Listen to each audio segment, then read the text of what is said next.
Hey, today I'm going to talk about Black Widow, First Cow, and Fear Street 1978. These are all three movies I thought were brand new, but turns out that First Cow actually came out quite a long time ago, and it just really hasn't been readily available. So, whatever. Let's talk about these three great movies.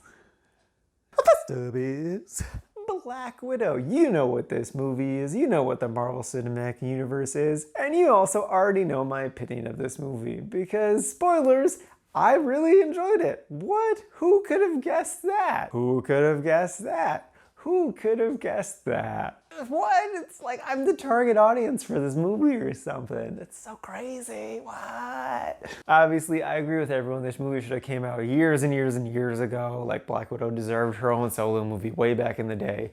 But Ike Perlman, the racist and sexist piece of shit that he is, refused to greenlight such an awesome movie. And even though it is late, it's here and it's wonderful. My thing that I loved most about it is that they didn't make Natasha suddenly start talking a bunch. Like, they didn't turn her into Spider-Man. They let just scenes play out where she's like by herself and it's just quiet. She's not quipping, she doesn't have any internal monologues happening or anything. It's just nice and quiet, which you do not expect in like a big high budget Hollywood blockbuster type of thing. Those movies have to be all go, go, go. And this movie does have lots of go, go, go.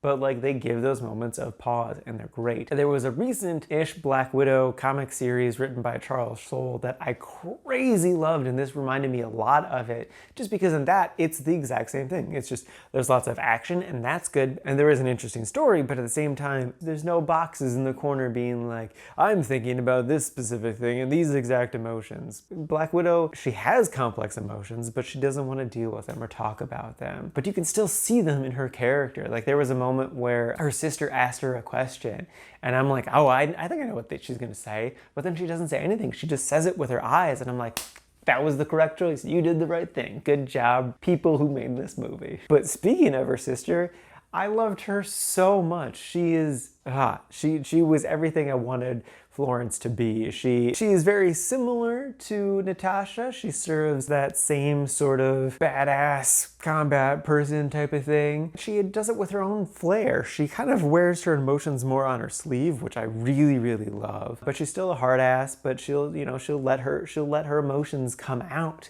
Like the dinner scene, the end of that scene. That was such a good scene. And just like her whole thing about just like how that fake family just meant so much to her. Just even though she's a grown adult now, like those 3 years they were together, you could tell she really held on to those years of joy while she was experiencing all of her tortured stuff in the Red Room. And that's so good. That's really, really good. I also really love everything with her vest. It was just adorable, but I can totally relate to that and feel that.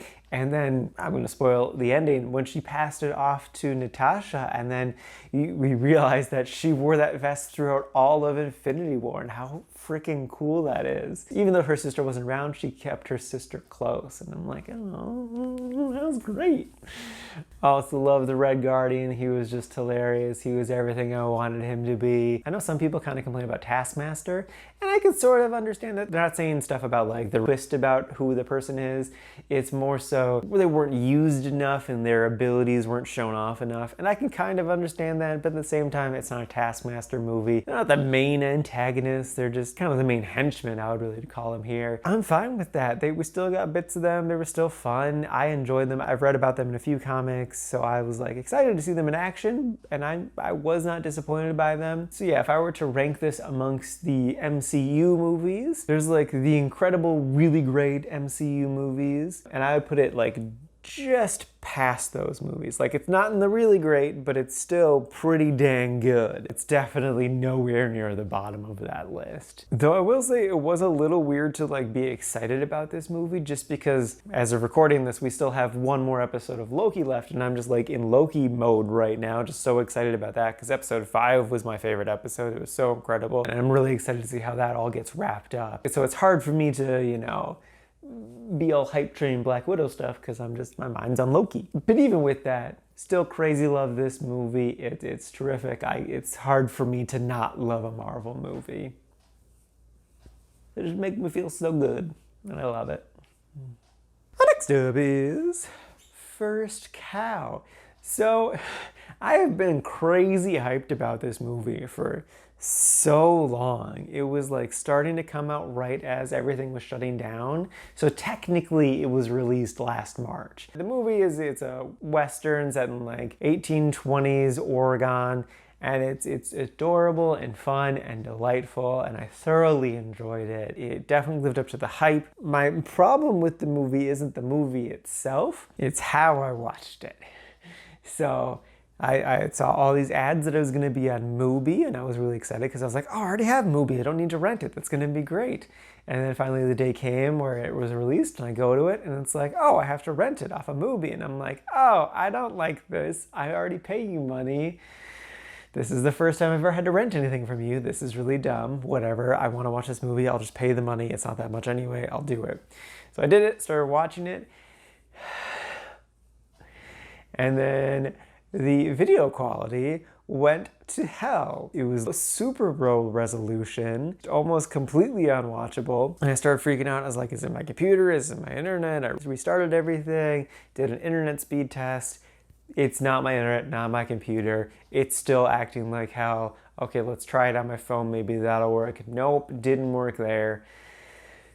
It was just Mubi. Mubi was not working. I attempted to go about 17 minutes into the movie, and then I just gave up. I was like, this isn't working. I can't do this. This sucks. Because they did such a good job of like sucking you in and setting the tone with just how quiet it is, but the music's still beautiful and the setting's just great. But all this buffering, all this low quality image, it just completely destroyed everything the filmmaker spent such a long time building. But then I looked into it, and I could sign up for a free trial on Showtime and watch it there. So the next day, that's exactly what I did. And yeah, the movie was great. I thoroughly enjoyed it, but I wasn't able to fully connect to it because of how messed up those first 17 minutes were. So I didn't end up putting it in the really liked to put it in the quite liked, literally the top of the quite liked. But I know in like a year or two when I watch this movie again, I'm gonna connect to it a ton and definitely put it in the metaphorical really liked category. It's just stupid internet things being stupid and ruining things. It happens, it sucks. Movie's still good though. I definitely 100% recommend it. It's so good. It's just a movie about some bros, about some dudes just hanging out, being friends, an unlikely friendship type of stuff, and it's great. I'm definitely gonna recommend it to my dad. I know he's for sure gonna really, really like it. And lastly is Fear Street 1978. This is the second movie in the Fear Street trilogy that Netflix is doing. This is a quick recap. I really liked the first movie. I know not everyone on the internet really seemed to connect with it as much as I did. The premise of this one is a bunch of killers in this town, and we flash back to like 15 years earlier to see a different time that a killer was going through town. And it connects very well to the first one. It answers a lot of questions. I still enjoyed this movie a lot, but I definitely did not enjoy it as much as the first one. And it's kind of for like the opposite reasons of everyone on the internet. I connected with the characters in the first one so well, but the internet didn't, and I didn't really connect with these characters so much, but the internet did. I like the actors a lot, but it just didn't quite work for me. And I think the main issue is that kind of like the emotional crux of the movie is all resting upon these two sisters, because we know one of them is gonna die, but those two sisters spend almost none of the movie together. They have like a little bit at the beginning and a little bit at the end, and then most of the journey is them growing on their own, doing other stuff with other people. And it's like, for me to like get emotional at that emotional moment of them at the end, I need them to be together, to do stuff together. And like the 30 seconds at the beginning was not enough to establish that bond for me. I also wasn't a huge fan of watching like 12-year-old kids die. It was just really sad. Especially like there was the one like nerdy kid who was like offering get people drinks, and everyone was just being a dick to him, and then he died, and I'm like, but he was the nicest kid. He did not deserve to die. What are you doing? But I mean, emotions are emotions, so I'm not faulting the movie for killing that kid. I'm just saying it's just like, it's supposed to be a fun movie, right? And it's just kind of sad. I did still like this movie a ton though. There were a lot of great kills. I loved the camp setting in this one. That was a lot of fun. I didn't catch as many references in this movie, but I feel like there was still a decent number. I also really liked the story and a lot of the answers that we got to the questions that were asked in the first one. I think they definitely delivered on making the mystery satisfying. Though there wasn't as much mystery in this one, it was still good though. So yeah, I would definitely recommend this one as well if you're a fan of just horror movies in general. Again, you do need to watch the first one before you see this one, but they're both worth it. It's just good fun horror movie time. Alrighty, now for today's rankings. First up, we got Black Widow, sitting number 4 in the really liked category of the new movies. And then we have Fear Street 1978, sitting at number 16 in the quite liked of the new movies. And so those two are out of a total of 28 movies so far this year. And then out of older movies, First Cow is sitting at number 37 in the quite liked, literally the top of the quite liked category. And that is out of a total of 164 movies so far this year. And out of a grand total of 192 movies so far this year. I know, it's a lot of numbers, and I know you don't really care, but whatever. It's life.